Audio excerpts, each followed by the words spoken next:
Hello guys, welcome to my channel techmon.in. In this video we will learn about the a priori algorithm and also learn how to find the frequent item sets and also find our association rules. Okay, so first let's look at the algorithm. So this algorithm was first proposed in 1994 by Rakesh Agarwal and Ramakrishna Srikant.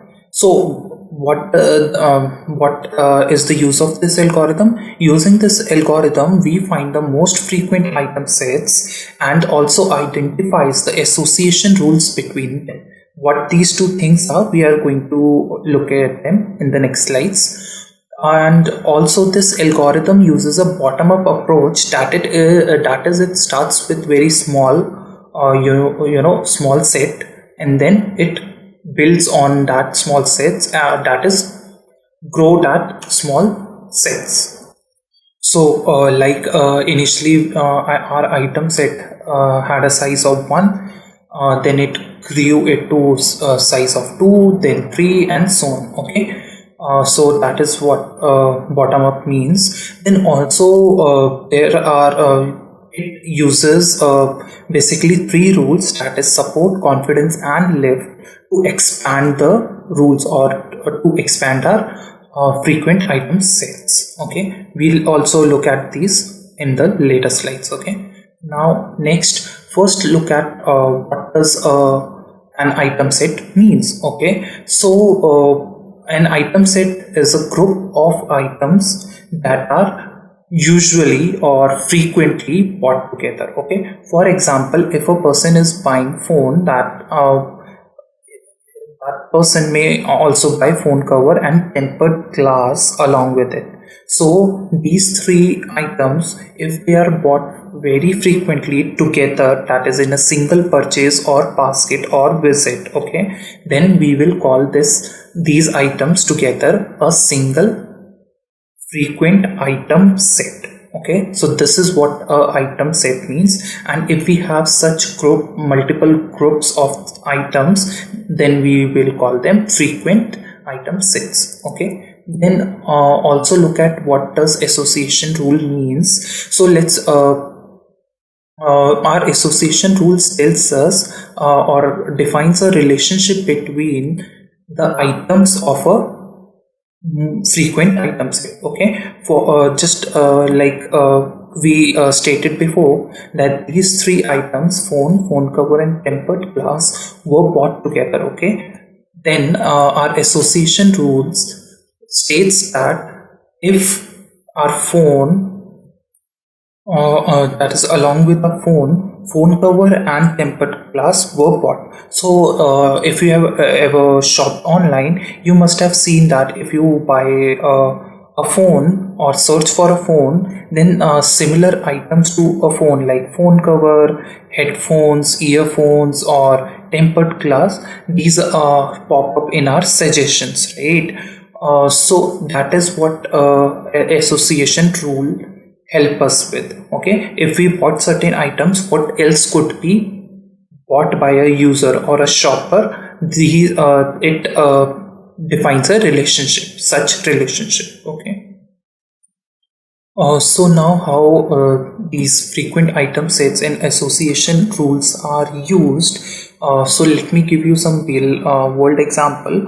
First, I've already given that in online shopping, if we buy something, we are given suggestions of other items as well. So for the online store or business, for online business, it is helpful so that if person buys something of X amount, additional, it will generate additional amount if we also buy, like in this example, phone cover and tempered glass. Okay, and also this rules could be used to pull the customers. For example, if a certain amount of discount is given on phone, then and we can say that phone cover and tempered glass will be also sold to that customer along with that. So discount given on phone could be recovered by additional revenue from phone cover and tempered glass.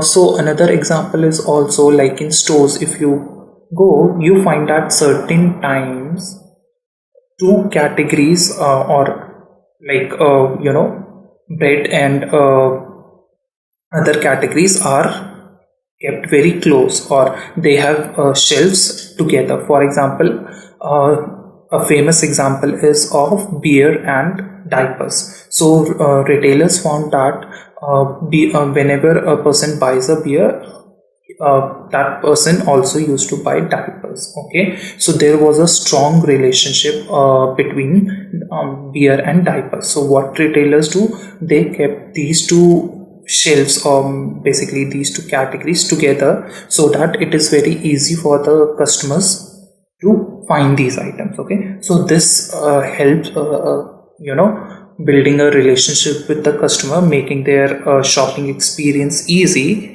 So that is also a use case of this. And also sometimes you have found when you are shopping in a store or online, mainly in stores, what they do, they make a pack of certain items and give X% of discount on them, right? So for example, potato and onion, sometimes retailers pack them together and give X% discount. So how it is helping the customer, since they have seen through the previous transactions or purchases, that if a customer buys potato, also buys onion, or these two items are bought very frequently together, so it helps customers to save their some time, because they are kept together or packaged together, that is 1 kg or 1 ounce or something like that of both. Okay, so these are some of the examples of of finding frequent item sense, and also creating the association rules based on that. Next, we also mentioned there are three factors based on which our frequent item sets and association rules are created. So first of them is support. Okay, support is simply tells us what percentage of total baskets, okay, a particular item was bought. For example, in a store there were 20 total visits or baskets. Okay, out of those 20 baskets, in 10 of those baskets or visits, phone was bought.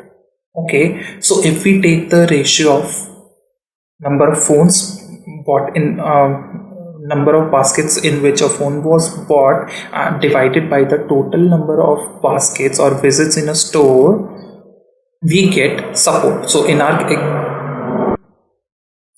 our example, 10 divided by 20, we get support for phone as 0.5 or 50%. Okay, similarly, if we calculate support for cover, let's say out of 20, in 12 visits or basket, phone cover was bought. Okay, so the support for cover will be 0.6, and this could be a scenario like there might be a question in your mind why number of times a phone was bought was 10 out of 20, while it is 12 by 20 for cover. It is possible because we may buy a phone once a year. Okay, it is less frequent than buying a cover, because we may be changing covers every quarter or half yearly. So definitely it could be the case. Okay, but the examples here and the numbers here are all hypothetical, so these are just for explaining the and putting up the points. Okay, so this is how we calculate the support. Next one in line is confidence. So in confidence, what we are trying to tell is how likely you can say, or how confidently we can say that these two items,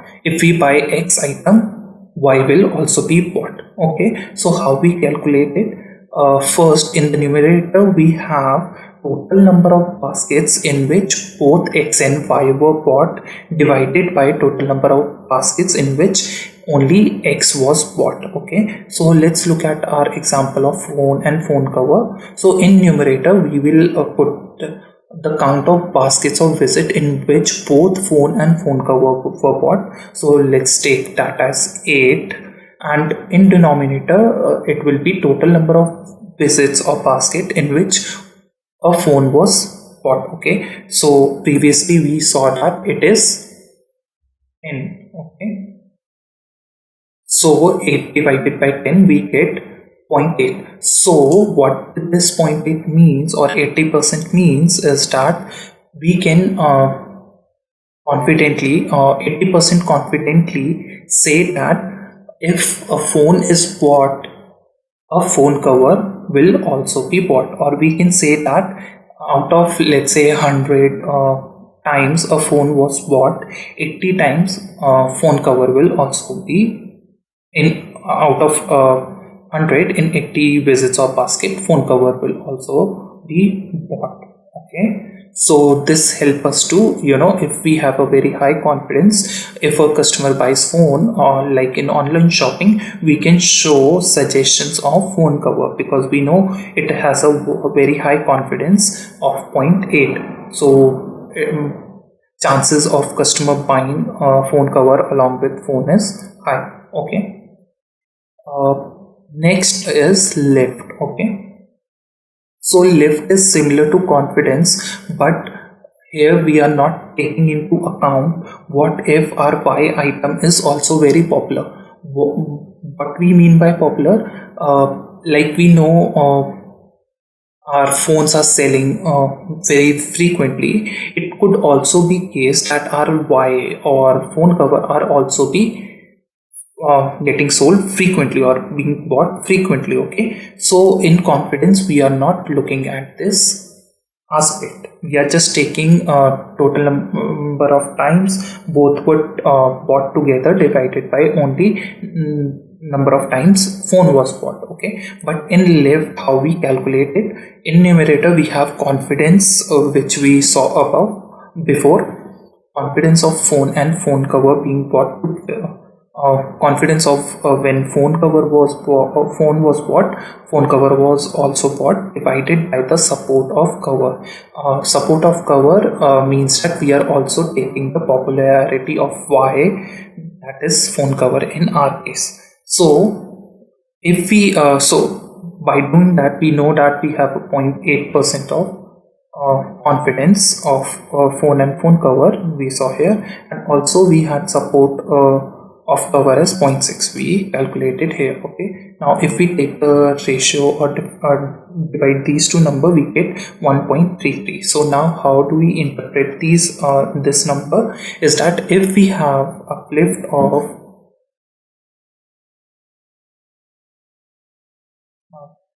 sorry, I accidentally found this feature, but I didn't know we can get these subtitles from the PowerPoint presentation. I think Microsoft added this very recently, and this is a very good feature because now I can just, when I'm saying things, it will automatically show the display the subtitles of them. I don't know how much correct they are, but it looks pretty good. Okay, so let's continue. So I was saying, let's look at what this point 1.33 means. Okay, so if we have lift greater than 1, that indicates us a positive relation between two.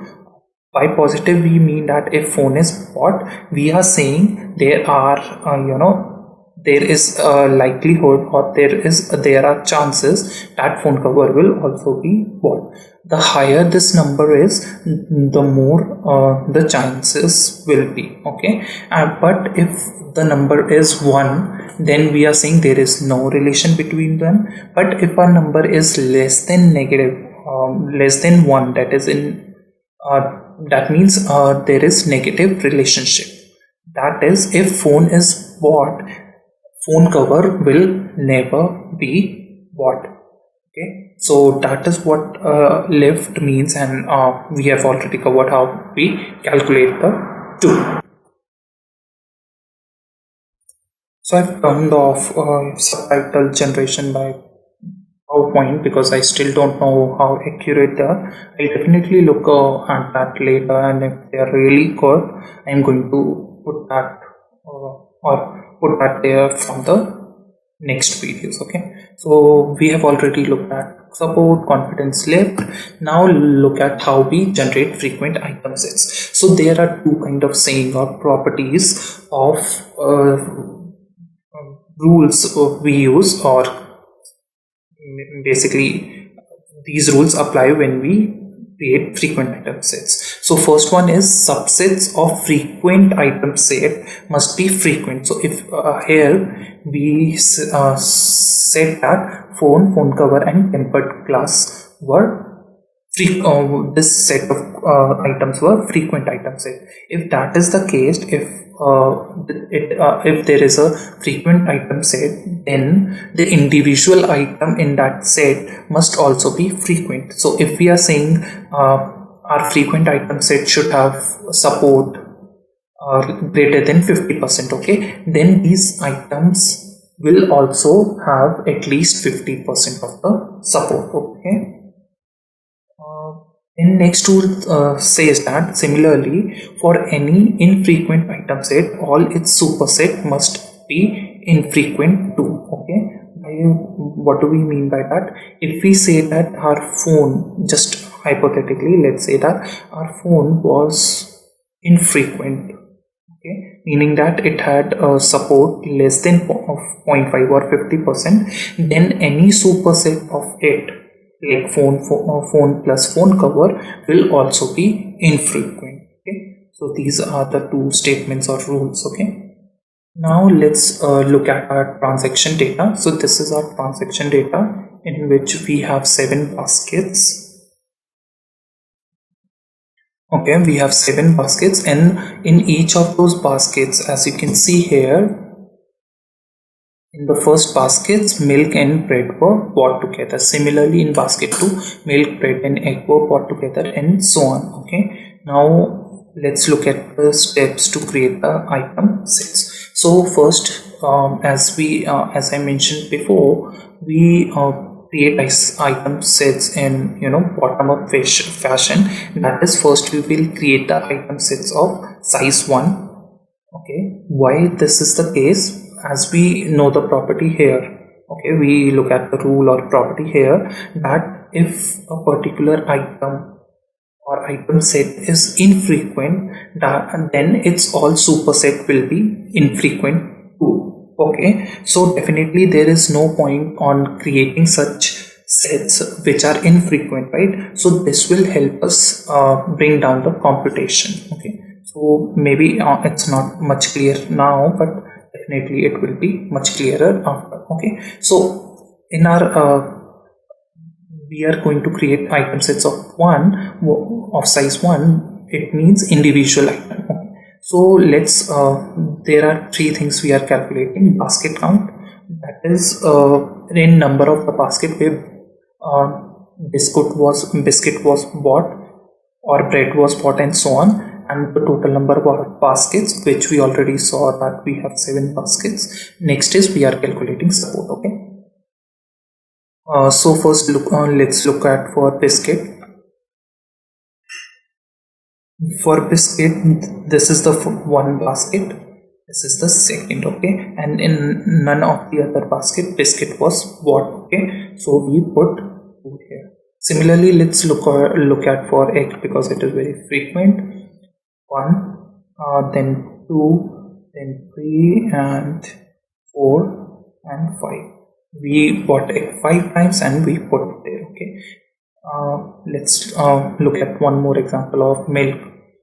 So 1, 2, and 3, and 4. Okay, we bought milk 4 times. Okay, that is why 4 here. Now this column contains the total number of basket we had in the data set. We already saw that we have 7 baskets in total, so we filled 7 for all of them. Okay, then our last one is support. How we are calculating the support? We are just to calculate the support, we are looking at the number of baskets in which a particular item was bought divided by total number of baskets we have in the data set. So in this example, we are dividing 2 by 7. Okay, and we get 0.28. Okay. Similarly, 7 divided by 7 we get 1, then 2 divided by 7 again 0.28, and similarly 0.71 and milk. Okay, this is the first step where we calculating the item sets of size 1 and calculating its support. Next, as we mentioned here, that if we have an infrequent item set, then all its superset must be infrequent.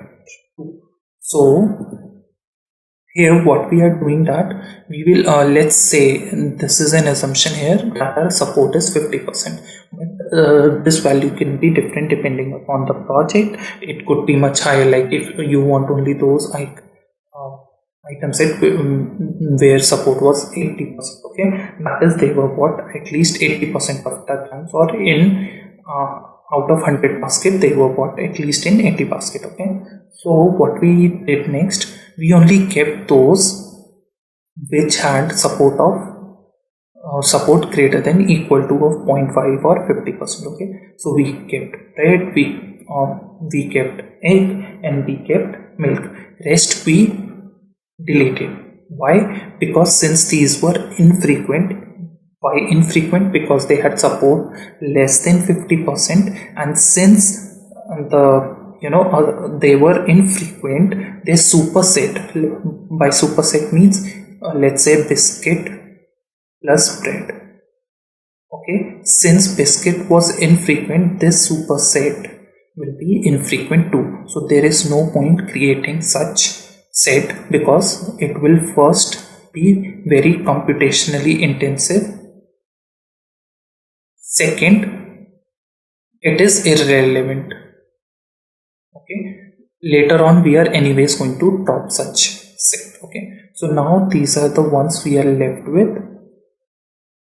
Next is a cross join to create item sets. Okay, we already saw that we have bread, egg, and milk. So by cross join we mean first we will write bread plus egg, then bread plus milk, and then finally egg plus milk. So we are creating item sets of size 2 here. As you can see, these were the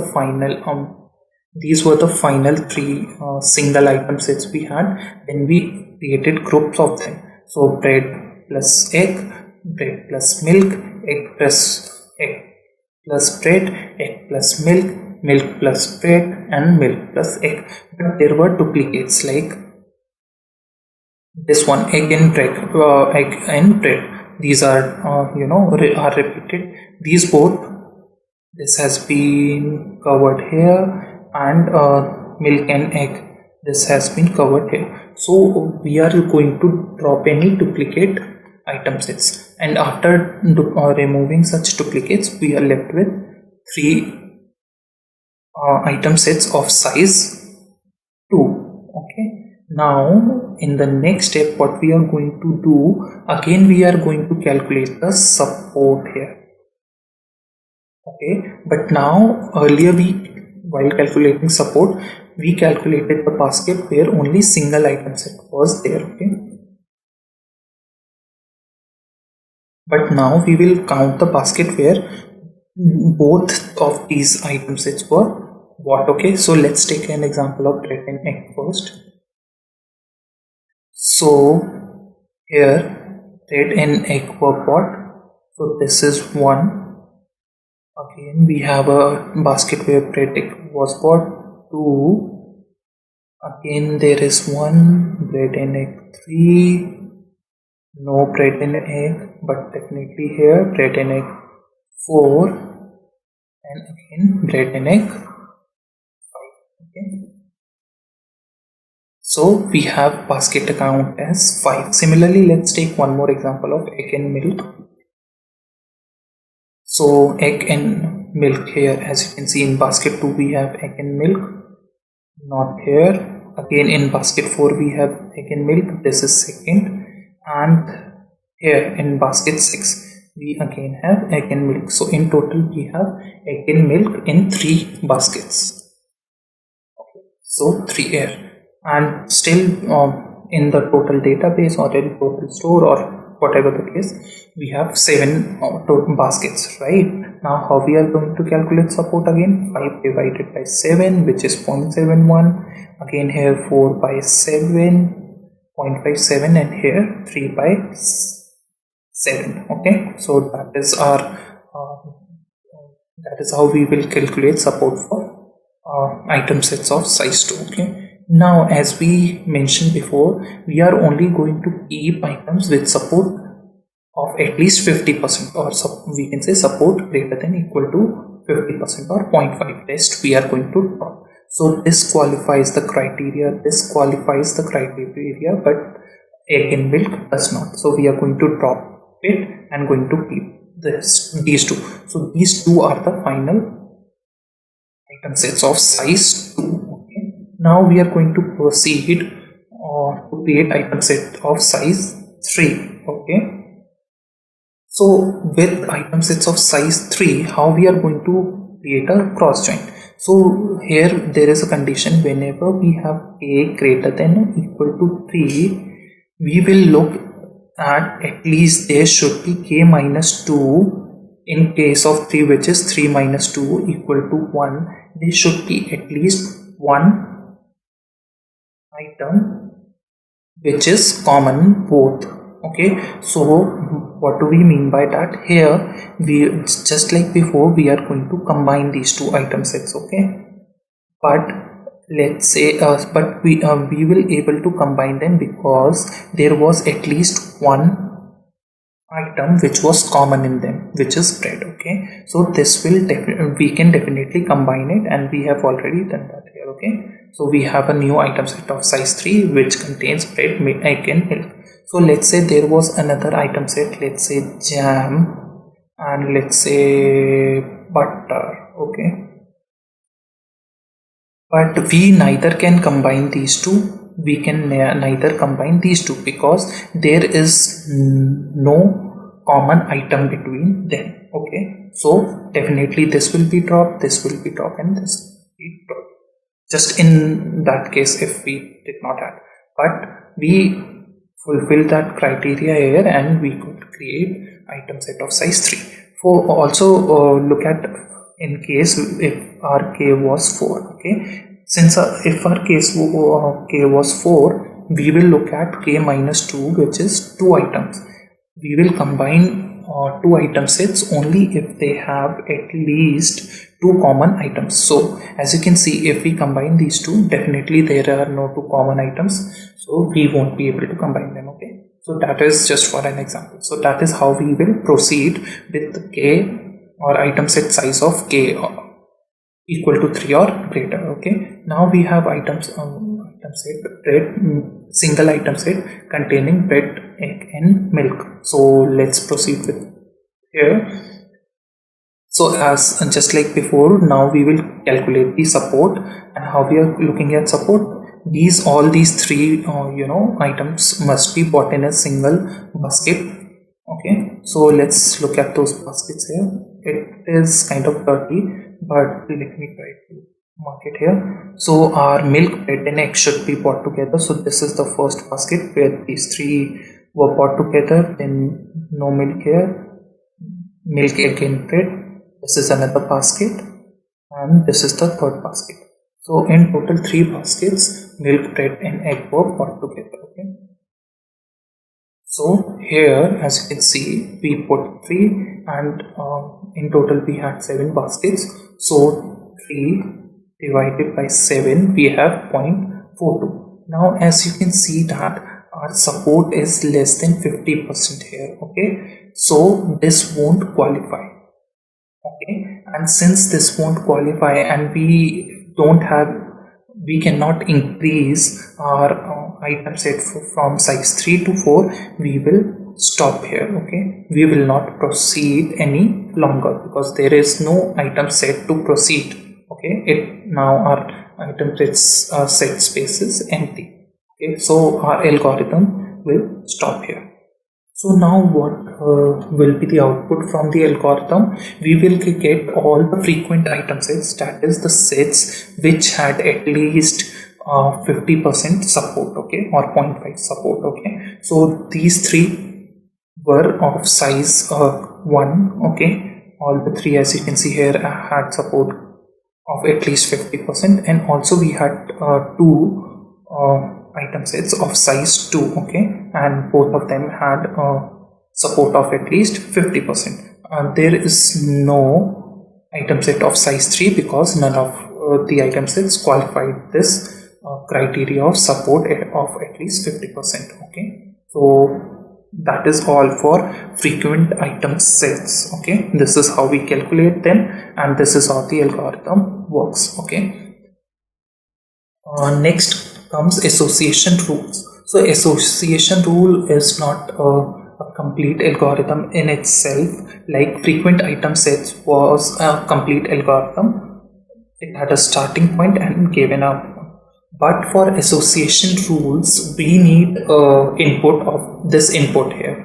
Okay, of the frequent item sets of greater than one size. Okay, so first we calculate all the frequent item sets. Okay, filter only the sets which were of at least size 2, and then on top of that we create our association rules. Okay, so, okay, I've already mentioned that before, but let me reiterate here. So, these frequent item sets only tells us basically of the one.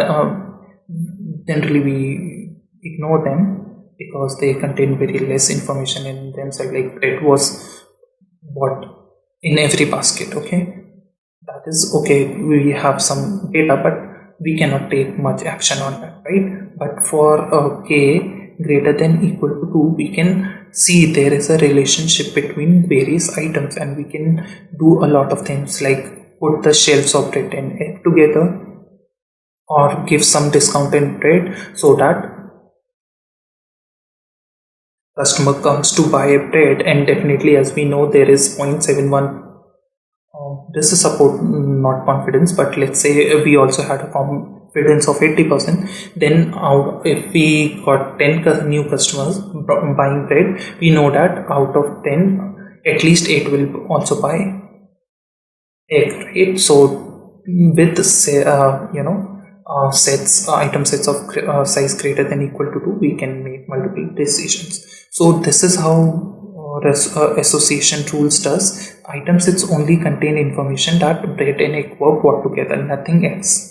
Okay, there is no relation or correlation or anything, but association rules tells us that if bread is bought, then egg will be bought. Okay, there is relationship, okay, between them, or there is a rule. Okay, so that is what association rules are. Now how we calculate them or how we generate them, what we'll do for each of these rules, for each one of those. Okay, what we do, we split them into two parts. As you can see here, in one part we had bread and egg. Okay, in second part we had egg and bread for sale. Okay, and now what we are doing, we are calculating confidence of bread and egg. Okay, so this shows that if bread is bought, then egg will be bought, or what is the confidence of such thing happening. So we calculated that, and we got that got the confidence of 0.71. Okay, and we also calculated the confidence of egg, confidence of getting bread bought when egg was bought. Okay, and the confidence for that is 1, or that is 100%. Okay, so definitely this rule help us to make certain business decisions, that we know that whenever egg is bought, bread is always bought along with it. Okay, so we can pursue customer to buy egg, so that indirectly we will also get them bread bought. Okay, so that is kind of win-win situation for the retailer or the online merchant or so on. Okay, so that is what rule generation is. But I don't have any more example, but let's take the example of bread and milk. Okay, so if we were creating a association rule for this, how we in how many ways we can split it? We can split it like bread, when bread was bought, egg and milk was bought along with it. Okay, that is one case. Second case is egg is bought, then bread and milk was bought along with it.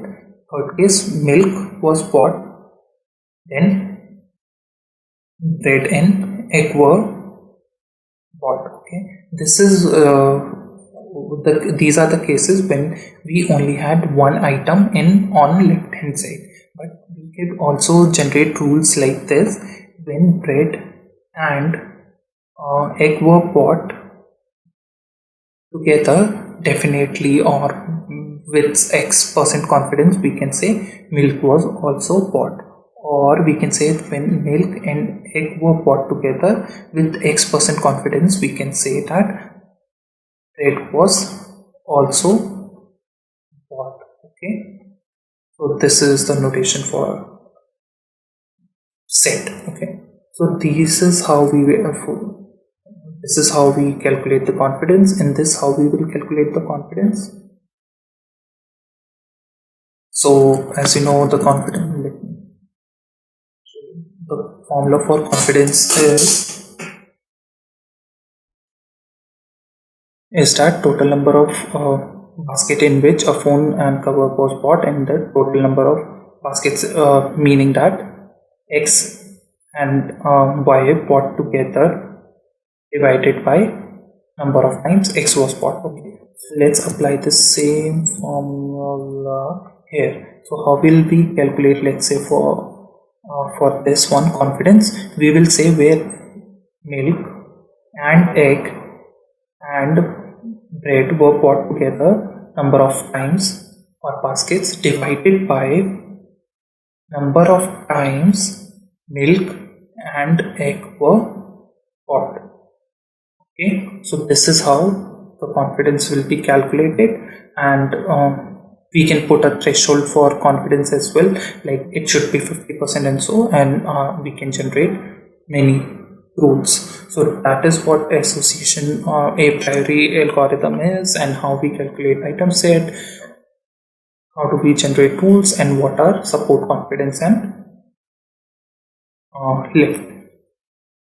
So finally, what are the pros and cons of this algorithm? So this algorithm is easy to understand and implement. This algorithm is easy to understand and implement, but there is a on here. This is very highly computation intensive. That is a lot. It takes a lot of CPU cycles or a lot of time to compute or come up with item sets, because again and again it scans the entire data sets to calculate the support. That is, here it will calculate the support of bread and egg. Here let's say it will calculate the support of bread and egg and look throughout the entire data. Then again it will look at the support or calculate the support for bread and milk, look at the entire data set, and so on. Here we only had very small distinct values of, let's say, initially we started with only 1, 2, 3, 4, 5 distinct items, but in real case we have thousands or even tens of thousands of items, and calculating or running this algorithm on that will take a lot of time. So that is drawback for this algorithm, but definitely it is easy to understand and implement, and there are other algorithms which are much faster than this one, and in my upcoming videos I will cover those. Okay, so that is all for today. Thank you so much. Please subscribe to my channel, and also like my videos, and also please hit the bell icon on your screen so that you get a notification whenever I post my next videos. Okay, so stay tuned. Thank you so much. Bye bye.